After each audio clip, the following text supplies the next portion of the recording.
I didn't actually sleep that night for a single second because one of Peter's great gifts is his capacity to snore.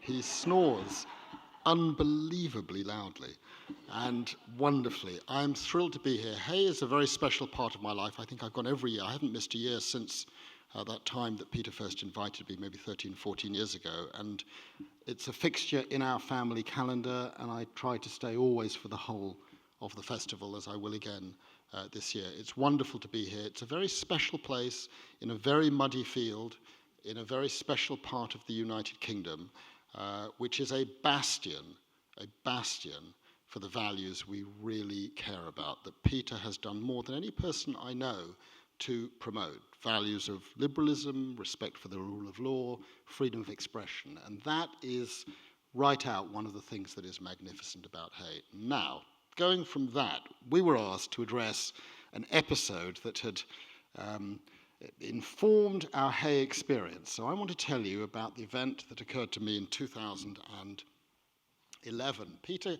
comes up with these completely bonkers, ridiculous, brilliant ideas. And for 2011, you may have forgotten, Peter, it was to do a late night panel inviting a number of people to talk about things we have lost. Germaine Greer, things we love and have lost. Germaine Greer spoke about the English bluebell. John Mitchison spoke about the long lunch, which becomes very significant, as you're about to hear. And I was the third speaker on the wholly owned English football team. John Mitchison having just spoken, I thought, just before I introduced my subject of the English and ownership of football teams, I would give my own experience of the long lunch. And I shared with an audience of about 1,000 people my experience of working on cases in The Hague at various international courts involving matters of great horror and sometimes great amusement. And I explained that basically in international law there are two languages, English and French, and there are two styles of eating, both appalling. There's the English style, which is to interrupt your work with a 7-minute sandwich break and then get back to work, bad sandwich break. And there's the French style of work amongst international lawyers, which is the 3-hour lunch break with the insistence on bone china, crystal glasses, and a decent bottle of wine. And both are extremely problematic. I talked for 15 minutes, evening went very well, end of the matter. The next day, I get a text from my son in London, or actually an email, which attaches the following article, if we could bring it up now.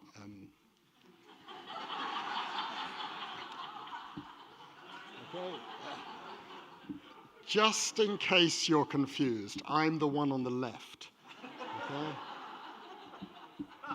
Londoner's Diary, 2nd of June, 2011, and my son writes to me, "Dad, one member of the audience took this a little too literally."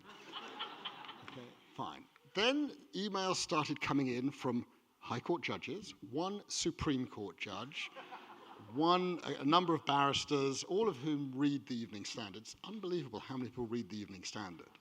There were a dozen or more emails that came in, all saying, fantastic, great piece. The article, which you can't see very clearly up here, of course, only tells one side of the story. It leaves out, I don't know if Joy is here, the author of the article. Joy, has Joy arrived? Hello, Joy, the author of the article. We love you very much. I love this article.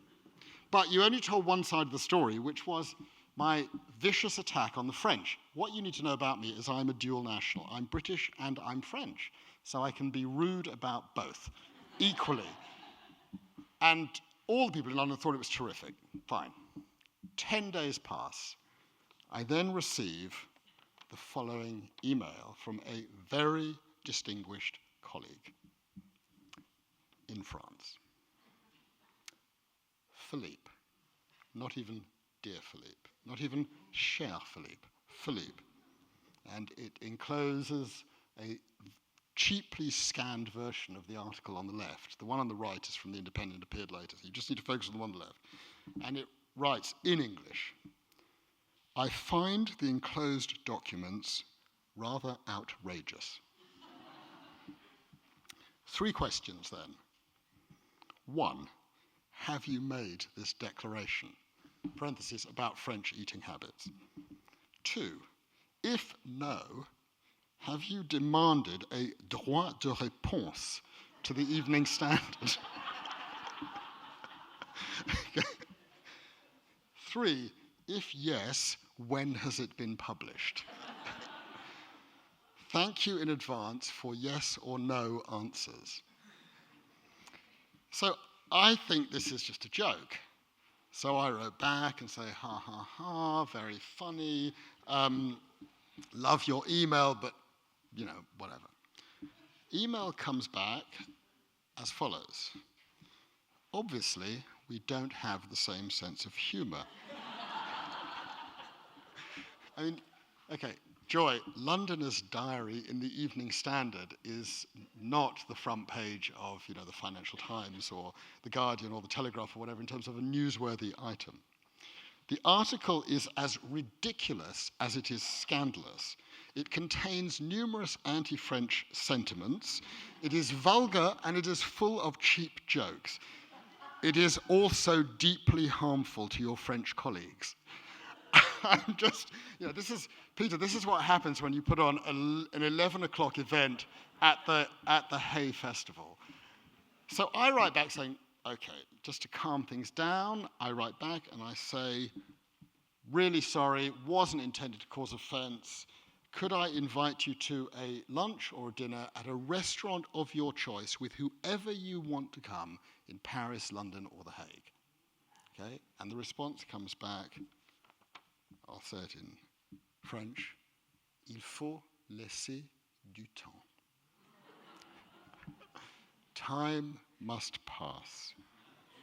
J'ai été blessé. I was deeply wounded. Okay? And then my favorite line of all, mais les cicatrices finissent toujours par se renfermer. Open wounds always close in the end. Okay, so